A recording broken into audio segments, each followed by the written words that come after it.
હળવદમાં વ્યાજની પઠાણી ઉઘરાણી કરતા ઇસમો વિરુદ્ધ મની લેન્ડર્સ એક્ટ હેઠળ ગુનો દાખલ કરી 3 આરોપીઓને હળવદ પોલીસે ઝડપી લીધા છે।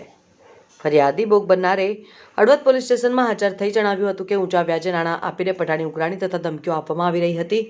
પોલીસે તરત જ ગુનો નોંધ્યો અને આરોપીઓને પકડવા માટે અલગ અલગ ટીમો બનાવી કામગીરી હાથ ધરી।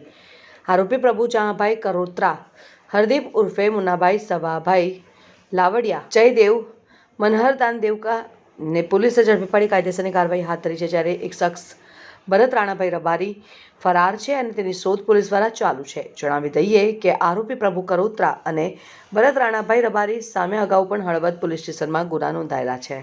રાજકોટ રેન્જ આઈજીપી અશોક કુમાર યાદવ સાહેબ તથા મોરબીના જિલ્લા પોલીસ અધિક્ષક શ્રી મુકેશ પટેલ નાઓની સતત સૂચના રહે છે કે તોતિંગ વ્યાજ વસૂલતા હોય તેવા માણસો વિરુદ્ધ કાર્યવાહી કરવામાં આવે। જે મુજબ હાલમાં હળવદ મુકામે રાજેશ ભીમજીભાઈ પારેજિયા, જે પોતે સરકારી સ્કૂલમાં શિક્ષક તરીકે નોકરી કરે છે, તેમની ફરિયાદ લેવામાં આવી છે અને તેમની ફરિયાદ ઉપરથી પ્રભુ જહાભાઈ રબારી, ભરત રાણાભાઈ રબારી, હરદીપ ઉર્ફે મુન્નાભાઈ સવાભાઈ લાવડિયા, જયદેવ મનહરદાન ગઢવી વિરુદ્ધ તોતિંગ વ્યાજ વસૂલવા માટે પઠાણી ઉઘરાણી કરીને તેમજ જાનથી મારી નાખવાની ધમકી આપીને વધુ પૈસા પડાવી લેવાનો ગુનો દાખલ કરવામાં આવ્યો છે। જે મુજબ પ્રથમ આરોપીએ